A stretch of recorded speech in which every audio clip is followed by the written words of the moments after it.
তোমার অনেক কষ্ট হইতেছে না এই বাড়িঘর ছেড়ে যাইতে? তোমার কেমন কুলাঙ্গা সন্তান জন্ম দিচ্ছে দেখো মা। আমার বাজানের শেষ স্মৃতি আমগো পিঠা বাড়িটা আমার লেগে বিক্রি করে দিতে হইলো।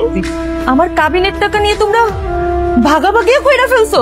এক ভাই নেবে 3 লাখ আর এক ভাই নেবে 3 লাখ। যদি বেশি টাকা করস তাহলে এখন এই মুহূর্তে গাড় ধাক্কা দিয়ে বাড়ি থেকে বাই করে। তুই কেমন নারী, সুখে দেখে স্বামীর পাশে যে থাকে সেই তো প্রকৃত মানুষ, সেই তো প্রকৃত বউ। তুই না ভালোবেসে ওই ছেলেটাকে বিয়ে করেছিলি, আজকে তোর ভাইয়ের কথা শুনে ছেলেটাকে তালাক দিয়ে দিলি, ওই ছেলেটা তার মাকে পথের ফকির বানিয়ে দিলি। তুই তো মানুষ না রে, তুই তো মানুষ নামে অমানুষ। আমি আমার মনের বিরুদ্ধে গিয়া আমার স্বামীরে তালাক দিছি।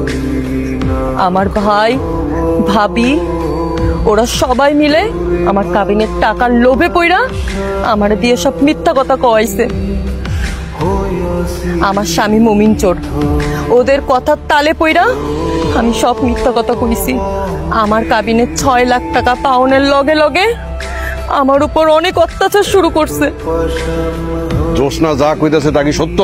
না মাতবর কাকা, ও যা কইতাছে সব মিথ্যা কথা কইতাছে, একটাও সত্যি কথা না। আরে ভাই, একটা মাইয়া স্বামীর বাড়ির থেকে রাগ করে আমার বাড়িতে আসছে, কই ওরে বুঝে শুনে আমার ঘরে পাঠাই দিব না?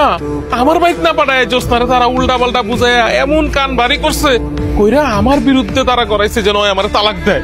ওরে বাধ্য করছে আমার তালাক দিতে, ওরে বাধ্য করছে আমার থেকে কাবিনের টাকা নিতে।